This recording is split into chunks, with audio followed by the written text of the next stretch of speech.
Mungkin yang unik dan menjadi pembeda ya dengan MI-MI lainnya, Insight tuh selalu mengajak investor untuk tidak hanya berinvestasi, tapi juga peduli terhadap sesama. Jadi visi kita atau tagline kita adalah transforming investment into social impact.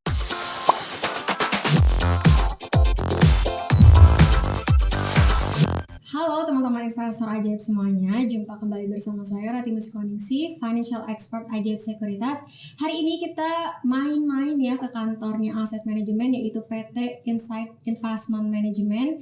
Hari ini kita bersama dengan tamu spesial, yaitu Pak Chamar Remoa ya, sebagai Chief Investment Officer dari PT Insight Investment Management. Halo Pak Chamar. Halo Mbak Rati. Gimana nih Pak kabarnya nih Pak? Alhamdulillah baik, terima kasih sudah berkunjung. Baik ya teman-teman semua, kita hari ini bersama dengan CIO dari PT Insight Investment Management. Kita akan membahas terkait dengan window dressing nih di Fonto kali ini. Jadi jangan kemana-mana teman-teman, tetap terus tonton ya sampai akhir, karena pastinya banyak insight menarik yang teman-teman bisa dapetin di acara podcast kita di kali ini. Oke, Pak Chamar, mungkin bisa di-mention dulu nih Pak, PT Insight Investment Management itu seperti apa sih milestone-nya? Mungkin bisa diperkenalkan juga Pak Chamar, ini udah berapa lama sih di pasar modal gitu? Mungkin bisa di-share nih ke teman-teman investor ajaib sekuritas. Oke, terima kasih Mbak Ratih ya. Halo, selamat siang. Mungkin pas syuting ini keadaannya lagi siang ya betul, Mbak ya. Betul. Insight ini mungkin kita ngomongin insight-nya dulu ya. Kita kenalan dulu, tak kenal maka tak sayang ya bagi teman-teman investor ajaib yang belum kenal Insight. Jadi Insight ini berdiri sejak 9 Mei 2003 dan kita mendapatkan izin manajer investasi di 2004, dan kami ini bukan grup Mbak Ratih. Jadi owner atau founder dari Insight ini merupakan expertise di pasar modal. Dan alhamdulillah saat ini dana kelolaan kita ini udah 13 triliun. Dan beberapa memang produk andalan kita, diantaranya ada reksadana pendapatan tetap, pasar uang, dan juga ada beberapa reksadana indeks ya. Dan mungkin yang unik dan menjadi pembeda ya dengan MI-MI lainnya, Insight tuh selalu mengajak investor untuk tidak hanya berinvestasi, tapi juga peduli terhadap sesama. Jadi visi kita atau tagline kita adalah transforming investment into social impact. Jadi sebagian MIV yang kita dapatkan itu kita alokasikan ke produk-produk atau ke kegiatan CSR maksudnya. Jadi itu yang menjadi pembeda Insight dengan MI-MI lain. Nah, mungkin sekilas ya profil saya masuk ke pasar modal setelah lulus dari sarjana fisika ITB di Bandung ya, itu di 2014, langsung masuk ke Insight. Dimulai dari saya berkarir di Insight itu menjadi analis awalnya, menjadi portfolio manager, dan terakhir alhamdulillah dipercaya kemarin 2021 akhir menjadi CIO ya. Baik, menarik banget ya teman-teman tadi milestone-nya, baik Insight dan juga tadi Pak Chamar sendiri gitu. Berarti masih muda dong ya Pak Chamar? Alhamdulillah masih muda, tapi kayaknya lebih muda Mbak Ratih gitu. Aduh, masih muda, Pak Chamar juga muda gitu kan ya. Gak apa-apa kita panggilnya Pak aja ya, Pak Chamar ya, biar kita lebih akrab gitu. Oke, mungkin kita langsung aja bahas terkait dengan window dressing ini kan. Mungkin teman-teman investor ajaib semua di sini tuh penasaran nih, tahun ini ada nggak sih window dressing? Karena kan bisa dikatakan tuh window dressing di tahun lalu tuh sempat nggak ada kan. Kita lihat untuk di ekuitas sendiri, di pasar ekuitas kan di tahun lalu bisa dikatakan tuh IHSG-nya tuh minus gitu ya di bulan Desember. Nah, kira-kira kalau di akhir tahun 2023 ini ada nggak sih Pak Chamar, mungkin bisa di-share ke teman-teman investor ajaib? Iya. Mungkin bagi teman-teman investor yang belum tahu window dressing, kita sedikit flashback gitu ya. Sebenarnya window dressing itu apa sih gitu. Nah, window dressing itu sebenarnya suatu fenomena di mana terjadi kenaikan harga saham-saham ya pada suatu periode tertentu, yang biasanya itu di akhir kuartal atau enggak di akhir tahun biasanya. Tadi Mbak Rati juga sempat mention di akhir tahun ya. Betul. Biasanya di Desember. Nah, itu praktik ini memang dilakukan oleh banyak pelaku pasar saham, khususnya di investor institusi. Nah, tujuannya itu memang agar portofolionya itu di akhir periode terlihat Cantik lebih baik, gitu ya. terlihat cantik betul untuk memenuhi target kinerja lah di akhir periode. Contoh misalnya 1 tahun target kinerjanya tidak terpenuhi, itu mungkin dikejar di akhir tahun adanya window dressing gitu. Jadi kalau kita lihat juga pelaku pasar itu tidak semuanya melakukan window dressing ya. Jadi memang tergantung faktor-faktor individu dan juga kondisi pasar pada saat itu. Nah kalau misalnya kita berkaca di tahun ini bagaimana potensinya, kita lihat potensinya window dressing ini cukup besar ya untuk tahun ini. Kenapa? 3 faktor menurut kita. Yang pertama adalah sebenarnya 10 tahun ke belakang nih, kalau kita ngomongin window dressing itu selalu memang terjadi di akhir tahun. Kecuali memang di 2022 kemarin seperti Mbak Rati sampaikan, itu sedikit anomali lah, karena kan memang 2022 kita tahu pasar saham dimulai sejak awal tahun sampai dengan akhir tahun itu naiknya cukup signifikan ya, sehingga di akhir tahun terjadi profit taking di situ di Desember. EPS growth-nya pun sangat achieve ya, karena ada commodity price pada saat itu sedang naik-naiknya. Nah, berkaca pada 10 tahun selalu terjadi window dressing, kita lihat juga contohnya di 2020 itu ketika COVID itu kan IHSG sempat negatif sampai minus 5%. Tapi sampai dengan Desember itu terjadi window dressing, dan 10 tahun kita lihat data-data mungkin teman-teman bisa lihat juga di Bloomberg atau data yang lain selalu terjadi window dressing. Nah itu secara historical repeat itself gitu ya, selalu terjadi window dressing sepanjang 10 tahun ke belakang. Nah yang faktor kedua adalah kalau kita lihat tahun ini bedanya potensi upside dari large cap, saham-saham large cap itu cukup besar ya Mbak ya, potensi upside-nya. Kenapa? Karena kalau kita lihat 2 bulan ke belakang sebenarnya yang mendrive IHSG itu lebih banyak saham-saham yang illiquid. Waduh. Yang saham-saham yang illiquid nih, mungkin teman-teman investor ajaib mungkin udah tahu ya, dan cuan berapa ratus % gitu. Nah tapi kalau misalnya di tahun ini large cap-nya ini belum terlalu naik Mbak. Padahal dari sisi laporan keuangan hasilnya sangat deliver lah, kita katakan seperti itu. Jadi kita lihat di akhir tahun masih ada upside untuk dari sisi large cap untuk naik ya di window dressing di akhir Desember ini. Nah faktor ketiga adalah tentu saja kalau kita lihat sebelum pemilu dihelat, biasanya 2 bulan sebelum pemilu, 2 kuartal sebelum pemilu dihelat ini konsumsi masyarakat cukup naik ya secara historical. Kalau kita katakan sekarang pemilunya lebih maju di Februari 2024, 2 kuartal sebelumnya kan berarti third quarter 2023 dan fourth quarter 2023 saat ini. Jadi itu yang mendrive kalau kita lihat kondisi ekonomi domestik ini harusnya lebih oke, sehingga konsumsi masyarakat nih akibat pemilu itu cukup tinggi konsumsinya, sehingga akan mendrive nanti di akhir tahun window dressing akan terjadi. Mungkin 3 faktor itu sih Mbak yang kita lihat ya. Baik. Jadi tadi menjelang pemilu itu juga jadi salah satu katalis positif juga nih untuk membooster nih kira-kira sampai di akhir tahun tuh ada nih window dressing gitu ya Pak Jamar ya. Jadi kalau misalnya kita lihat kan kemarin tuh mungkin bisa dijelasin terkait dengan hambatan untuk terjadinya window dressing ini. Karena kan seperti yang kita tahu secara year to date misalnya kita lihat di pasar ekuitas domestik itu kan ada net sale yang lumayan besar juga gitu, pada 15 triliun gitu ya Pak ya secara year to date dari awal tahun. Terus kemudian kalau kita lihat ini berbanding terbalik sama di pasar SBN yang mengalami net buy gitu ya untuk investor asing di SBN. Nah mungkin untuk seperti itu kira-kira kenapa sih bisa terjadi perbedaan? Apakah preferensinya sekarang berbeda ataukah mungkin tingkat resikonya berbeda? Mungkin bisa di-share nih Pak Jamar. Iya, hambatannya sih memang kalau kita lihat tentu saja lebih ke faktor global ya. Terjadi volatilitas khususnya ketika memang geopolitik tension itu terjadi, terutama di Timur Tengah ya, antara Israel dan Palestina, itu menaikkan harga komoditas khususnya oil. Nah ketika harga oil itu naik, otomatis translate itu 2 bulan ke belakang inflasi Amerika kan sudah naik ya, terakhir itu ke 3,7%. Ketika inflasinya naik, otomatis ekspektasi suku bunga untuk tetap tinggi itu menjadi istilahnya higher for longer lah, suku bunga tetap tinggi di Amerika.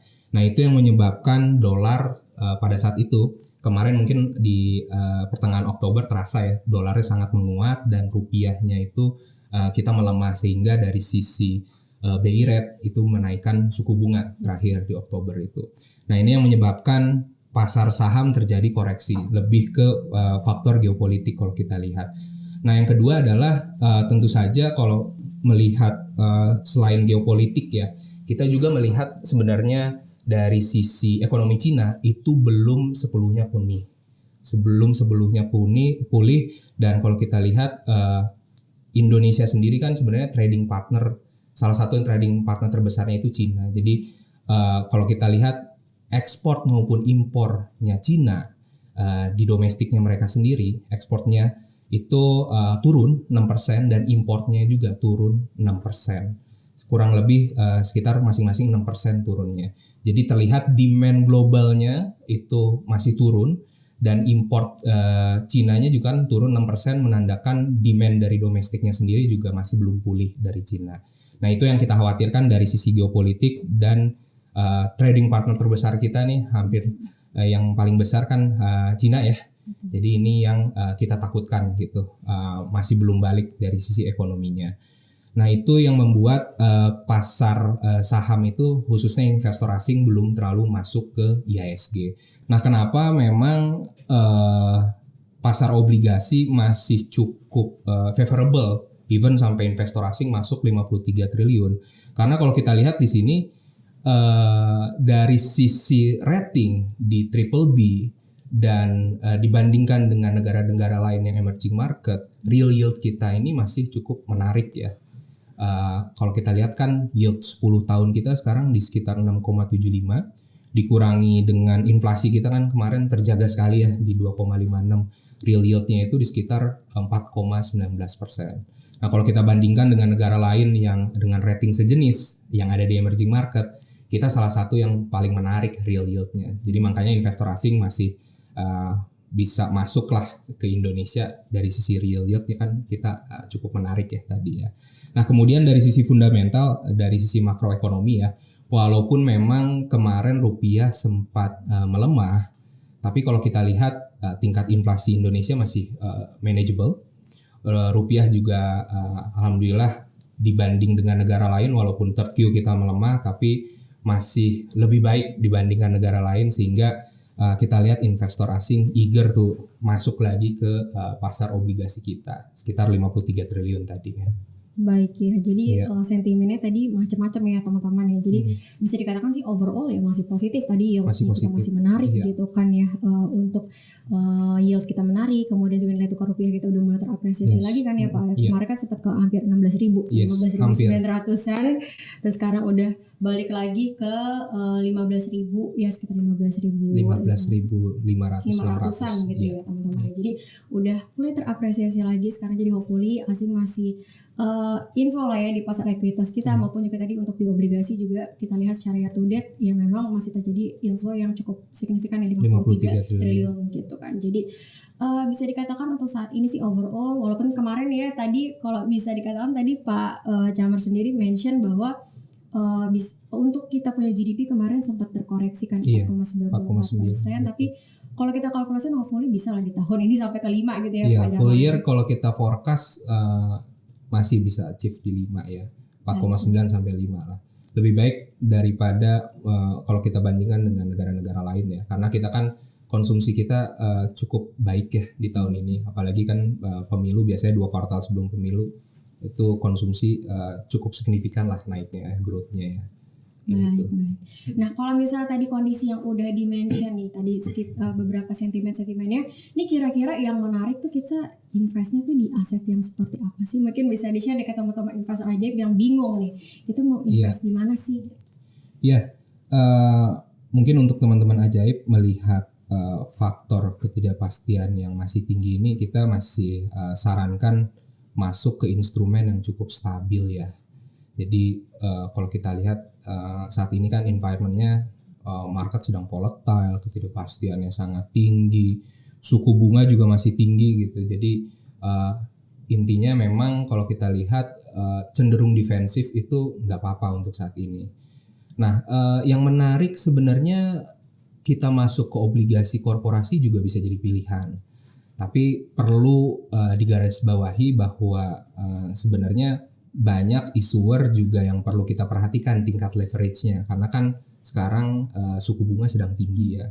Nah ini yang kita harus lihat gitu ya, beberapa emiten atau issuer yang tingkat leverage-nya cukup tinggi. Jangan masuk mungkin ke kita invest ke perusahaan tersebut gitu. Nah, untuk teman-teman atau investor ajaib yang memang secara akses agak kesulitan gitu ya masuk ke obligasi korporasi, mungkin bisa dicoba juga masuk ke reksadana yang sebenarnya underlying-nya lebih overweight atau dominan di obligasi korporasi. Mungkin itu sih, Mbak. Bisa jadi pilihan. Bisa di take note ya teman-teman tuh tadi yang underlying-nya obligasi korporasi ya. Mungkin tentu Insight punya nih ya Pak ya. Ya, kalau kita lihat memang dari sisi strategi ya, sebaiknya gimana sih kalau lagi pasar tidak menentu, bahkan ada yang ngomong memang tahun depan gitu ya akan terjadi resesi khususnya di US. Nah kalau kita lihat kan balik lagi investor ini harus mengenal profil resiko masing-masing dan tujuan investasinya seperti apa. Pilihannya kan banyak ya, beberapa MI kan kayak restoran Padang gitu. Apa yang mau dimau itu di meja Lalu ada. gak ada gitu ya Pak ya. Ada. Mau RDPT, RDPU, reksadana saham mungkin. Nah itu disesuaikan dengan profil resiko masing-masing, tujuan investasinya juga. Nah tapi pengalaman ya, saya kan sudah hampir 10 tahun di pasar modal, sudah melewati beberapa krisis juga, khususnya yang COVID kemarin. Nah kalau lagi kayak begini ya, maksud saya lagi volatilnya lagi tinggi, ketidakpastiannya lagi tinggi, saya cenderung defensif. Nah mungkin alokasinya RDPU bisa sekitar 20-30%, reksadana pasar RDPU-nya ya, pasar uangnya 20-30%, RDPT-nya reksadana pendapatan tetapnya mungkin bisa 50-60%, sehingga kalau kita lihat kombinasi ini bisa melihat dari sisi return-nya tetap terjaga karena ada RDPT-nya gitu ya, yang dalamnya tentu saja obligasi korporasi, tapi likuiditasnya juga terjaga karena ada RDPU-nya. Gitu. Sisanya 10-20% di reksadana saham. Jadi reksadana sahamnya market lagi kayak gini, mungkin bisa dikecilin dulu. Di sekitar 10-20%. Tapi tidak menutup kemungkinan, tadi juga sebenarnya banyak kita mention opportunity-nya ya, ada window dressing. Market juga mungkin kalau sudah mulai membaik, reksadana sahamnya ini bisa kita gedein alokasinya gitu. Tapi sekarang so far 20-30 RDPU, 50-60 RDPT, kita playing defensif, sisanya adalah saham. Dan sahamnya pun sebenarnya bagi teman-teman investor ajaib yang mungkin khawatir salah stock picking fund manajernya, ada juga sebenarnya beberapa fund manager yang punya reksadana indeks yang dikelola secara pasif, Mbak.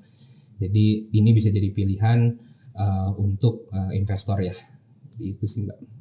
Baik, tadi menarik ya teman-teman ya, untuk alokasinya sesuaikan, pasti balik lagi ke profil resiko ya, dan juga holding periodnya gitu ya, tujuannya gitu ya teman-teman. Itu yang paling penting yang teman-teman harus pertimbangin terlebih dahulu gitu sebelum memilih investasi mana sih yang mau saya ambil gitu. Dan kalau misalnya kita ngomongin akhir tahun, investasi akhir tahun menjelang window dressing, kira-kira ada nggak sih biasanya aset yang perform gitu nih Pak dibandingkan dengan aset-aset yang lain nih di saat akhir tahun secara historis deh, mungkin bisa di share nih. Iya, ya kalau kita tadi ngobrolin momentum ya sampai dengan akhir tahun, sebenarnya saham bisa jadi pilihan, tapi kan mengingat tingkat volatilitas yang tinggi, terutama kan kondisi geopolitik kita sangat sulit untuk diprediksi ya.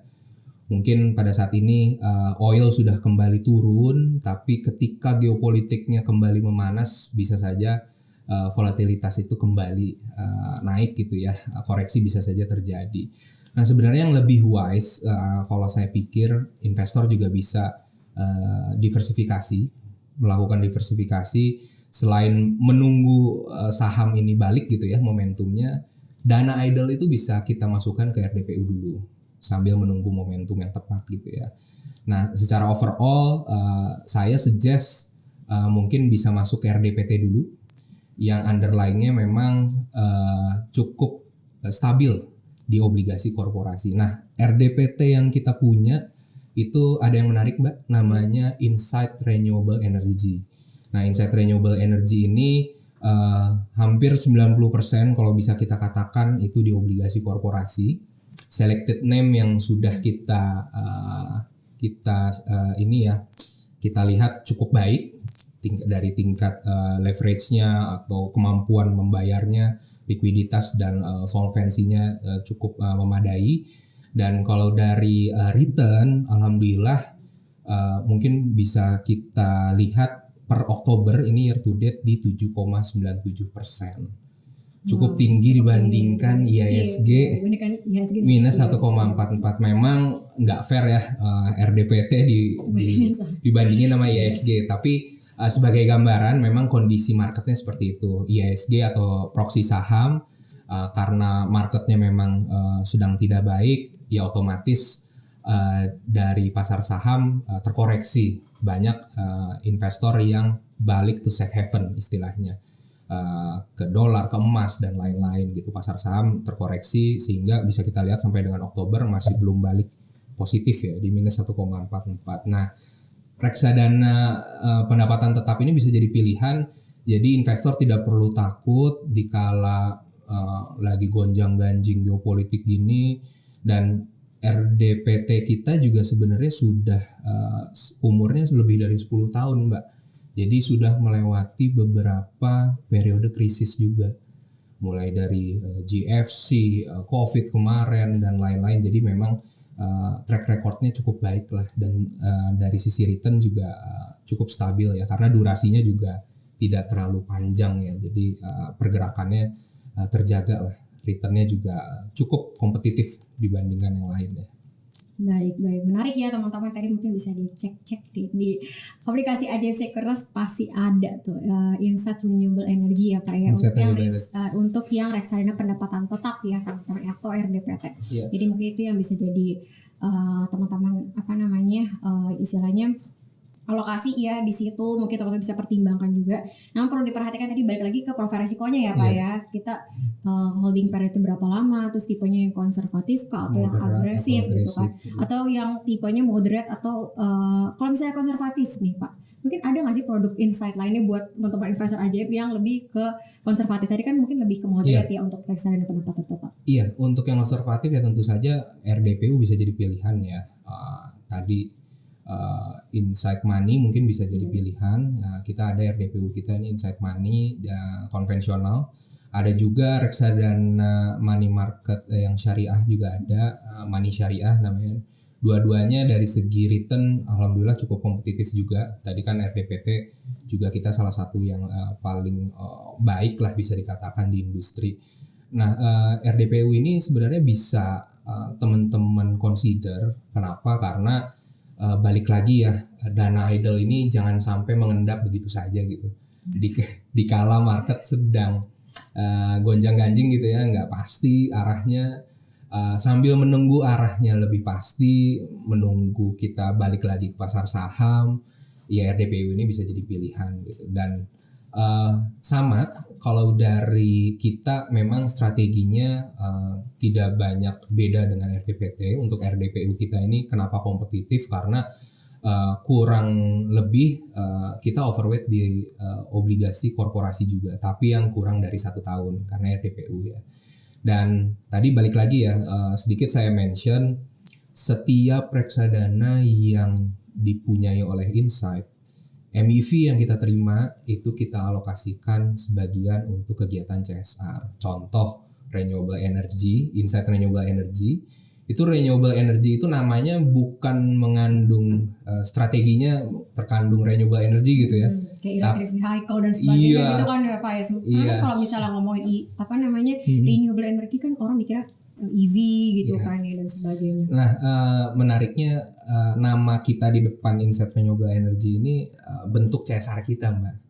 Jadi CSR-nya itu bentuknya kita lebih ke renewable energy. Contoh kita ini membangun biogas dan solar panel di NTB. Jadi saya juga kemarin ke sana, ke lokasi. Jadi ada beberapa biogas yang sudah kita bangun gitu, dan solar panelnya juga. Jadi bentuknya real, dan ada juga sebenarnya contoh insight haji. Nah hajinya ini kita memberangkatkan haji atau umroh teman-teman muslim yang tidak mampu. Jadi memang selalu bentuk namanya itu tercermin, nama CSR-nya itu tercermin di produk kita, Insight Haji, Renewable Energy dan lain-lain. Baik, menarik ya Pak. Jadi tadi kita juga berkontribusi gitu ya buat ke sosial, banyak gitu ya, betul. Untuk fee dari MI-nya itu sendiri. Bukan dipotong dari investornya. Nah itu ya tapi teman-teman, MI-nya menarik banget gitu ya. Jadi yang diterima teman-teman investor sudah bersih. Jadi dapat return, dapat pahala juga. Yes. Insya Allah dapat pahala. Baik. Mungkin kita lihat untuk gimana sih Pak cara untuk teman-teman investor ajaib sekuritas tuh meminimalisir tadi resiko. Tadi kan mungkin kita udah bahas terkait dengan profil resiko, itu kan penting. Mungkin apakah kita setiap bulannya atau setiap kuartalnya tuh harus kita pilih-pilih lagi atau kita rebalancing lah istilahnya, itu perlu nggak sih? Mungkin bisa di-share nih ke teman-teman investor ajaib. Iya, perlu sekali ya. Jadi memang saat ini kan dibanding 10 tahun saya dulu masuk ke pasar modal, sekarang infrastrukturnya sudah semakin maju ya. Dalam artian untuk mengamati performa reksadana, suatu reksadana itu sekarang cukup gampang ya, banyak platformnya gitu. Nah itu sangat penting bagi investor, teman-teman investor ajaib gitu ya, melihat bahwa mungkin per bulan time horizonnya coba dilihat gitu ya. Kalau misalnya saham kan memang agak panjang, kalau untuk RDPU mungkin sebulan, RDPT bisa kita lihat gitu ya, time horizonnya menengah. Nah itu performanya seperti apa masing-masing reksadana yang sudah dipunya. Nah bisa dilihat juga kalau misalnya memang selektif gitu ya, ada mungkin yang kurang cocok di underlying-nya, di fund fact sheet-nya. Keadaan market seperti ini mungkin bisa direview ulang gitu, bisa pilih mungkin reksadana yang memang underlying-nya lebih mungkin lebih defensif, lebih sehat sesuai kondisi market saat ini, yang durasinya mungkin jangan terlalu panjang, yang durasinya menengah ke pendek, sehingga memang dari sisi return itu tetap terjaga gitu ya, tetap tidak terlalu volatile lah. Mungkin itu Mbak dari sisi performa, dan yang paling penting adalah underlying-nya saat ini ya, terutama untuk yang RDPT dan RDPU ya, karena kan underlying-nya saat ini cukup volatile juga. Kalau reksadana saham udah pasti itu naik turun lah karena kan underlying-nya saham, tapi yang RDPT dan RDPU juga harus dilihat terutama durasinya ya, durasi dari underlying-nya. Baik ya teman-teman, tadi untuk rebalancing mungkin teman-teman bisa lakukan screening juga dari fund fact sheet-nya, benar ya Pak ya. Jadi kita bisa tahu nih kira-kira kinerjanya seperti apa sih, dan juga tadi sesuaiin juga sama teman-teman punya profil resiko gitu ya, mau pilih reksadana. Kalau dari Insight nih sepertinya lebih ke dua produk ya, kalau nggak RDPT ya RDPU gitu ya Pak Camar untuk di saat ini. Nah kalau misalnya RDPT RDPU ini tadi kan balik lagi ke profil resiko. Nah kalau misalnya untuk kondisinya yang saat ini ya, suku bunga tuh lagi, misalnya di Indonesia sendiri kan kemarin naikin baru 25 bips nih Bank Indonesia ya, itu udah di level 6%. Nah itu harusnya lebih menarik untuk RDPU kah Pak, karena mungkin deposito dan sebagainya kan lumayan menarik gitu. Mungkin bisa di-share nih ke teman-teman investor aja, karena sering juga nih banyak yang bertanya, wah kalau misalnya BI naikin suku bunga berarti saya lebih ke ini aja deh RDPU karena kan dia ada deposito di situnya. Mungkin bisa di-share Pak. Menarik ya pertanyaannya ya. Kita balik lagi, tadi saya mention sedikit mengenai durasi. Durasi itu tingkat sensitivitas terhadap harga. Jadi pengaruh dari suku bunga terhadap suatu portofolio, kita harus mengerti bahwa portofolio tersebut durasinya berapa. Kalau misalnya durasinya panjang, itu biasanya pengaruh perubahan suku bunganya juga cukup tinggi ke harganya gitu. Kalau misalnya tadi contoh suku bunga kan sekarang lagi tinggi ya, lagi tinggi. Nah biasanya kita pilih reksadana yang durasinya menengah ke pendek. Kenapa? Karena cenderung ketika suku bunganya lagi tinggi, itu dari harga obligasi biasanya terjadi koreksi. Nah biasanya kalau durasinya panjang, koreksinya makin dalam tuh dari portofolio.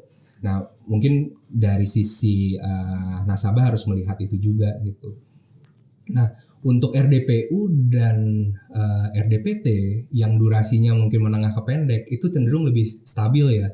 Dan khususnya untuk reksadana pendapatan tetap yang memang underlying-nya itu obligasi korporasi yang durasinya itu cukup menengah ke pendek lah bisa kita katakan gitu. Jadi walaupun suku bunganya naik, koreksinya yang terjadi di portofolio itu pengaruhnya tidak terlalu besar gitu.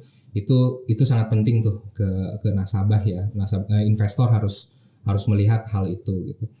Nah, menarik kalau misalnya RDPU-nya itu banyak depositonya, otomatis memang ada bunga yang di-adjust ya, karena kan interest rate-nya juga naik ya. Dan ada yang menarik juga sebenarnya dari sisi RDPU, tadi juga mungkin saya sedikit mention dari sisi komposisi, kalau misalnya obligasinya juga banyak yang kurang dari 1 tahun, itu juga rate-nya juga naik gitu. Jadi kita bisa lihat bahwa untuk pengaruhnya ke RDPU maupun RDPT, kenaikan kemarin di suku bunga itu juga bisa jadi pilihan investor gitu masuk ke RDPU ya. Pengaruhnya khususnya ke deposito ya Mbak ya. Cukup menarik. Baik ya teman-teman, tadi udah ada pilihannya banyak, tinggal dipilih-pilih gitu kan. Tadi kalau bisa dikatakan Insight tuh punya banyak pilihan. Jadi teman-teman mau tadi RDPT, kita punya ya reksadana tadi renewable energy ya dari Insight. Kemudian tadi yang untuk RDPU itu ada e-money ya. Jadi mungkin itu juga bisa jadi pertimbangan buat teman-teman invest gitu kan. Terus tadi juga dananya menarik ya Pak ya, untuk PMI-nya itu di share ke beberapa kegiatan CSR ya teman-teman semuanya. Pastinya itu juga istilahnya kita bisa membantu lah masyarakat sekitar gitu. Jadi teman-teman tadi invest selain memperkaya diri gitu kan, tapi juga memperkaya orang lain yang berdampak lah buat orang lain gitu ya, yang Pak membutuhkan, Chamar, ya, untuk orang-orang yang membutuhkan. Oke, mungkin kira-kira kita udah mau habis nih perbincangan kita di hari ini nih Pak Chamar. Mungkin bisa dikasih closing statement nih buat teman-teman investor Ajaib Sekuritas. Gimana sih cara kita menyikapi ya investasi strategi di akhir tahun menjelang window dressing ini? Ya, menurut saya memang dari sisi investor harus melihat lagi portofolionya ya, mengevaluasi mungkin yang sahamnya masih banyak, untuk menghindari tingkat volatilitas yang saat ini masih tinggi, mungkin bisa di rebalancing ya, kita lebih defensif, tapi mungkin dari sisi RDPT dan RDPU bisa jadi pilihan saat ini. Dan dari sisi reksadana saham, ketika mungkin marketnya balik, bisa jadi opportunity juga. Tadi kan di awal kita bahas terkait window dressing ya. Nah ini kita masih lihat perkembangannya market, khususnya geopolitik, perkembangannya seperti apa. Dan untuk RDPU, RDPT balik lagi, durasi, tingkat sensitivitas portofolio juga harus dilihat. Ketika nanti suku bunganya naik kan otomatis akan pengaruh juga ke portofolio gitu ya, khususnya ke reksadana pendapatan tetap. Itu juga harus diperhatikan. Dan balik lagi, tingkat profil risiko dan tujuan investasi juga teman-teman harus tahu ya. Jadi itu sih yang penting. Dan jangan takut ketika market lagi mungkin volatile, jangan takut, tetap berinvestasi ya. Banyak produk-produk yang tumbuh stabil. Lihat lagi teman-teman, cermati lagi di platformnya mana produk-produk yang sudah pernah melewati krisis dengan baik gitu ya. Ada produk-produk yang umurnya sudah panjang, sudah mungkin 15 tahun lebih gitu, dan sudah melewati beberapa krisis. Jadi kita lihat lagi mana produk yang pernah atau berpengalaman melewati krisis dan masih tumbuh sampai dengan sekarang gitu. Salah satunya adalah Insight, reksadana Insight yang tadi yang saya mention itu Insight Renewable Energy, dan tadi untuk RDPU-nya adalah Insight Money ya. Gitu, Mbak. Baik teman-teman semua, teman-teman investor ajaib sekuritas nih, menarik banget ya teman-teman kita perbincangannya di hari ini. Seru banget kita ke kantornya Insight Investments. Jadi kita sangat terima kasih loh Pak Chamar, kita udah boleh main ke kantor Insight.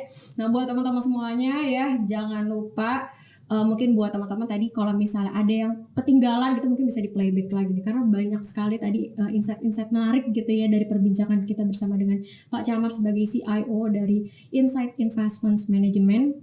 Jadi mungkin Pak Chamar bisa say bye dulu nih Pak buat teman-teman investor ajaib sekuritas. Bye. Teman-teman investor.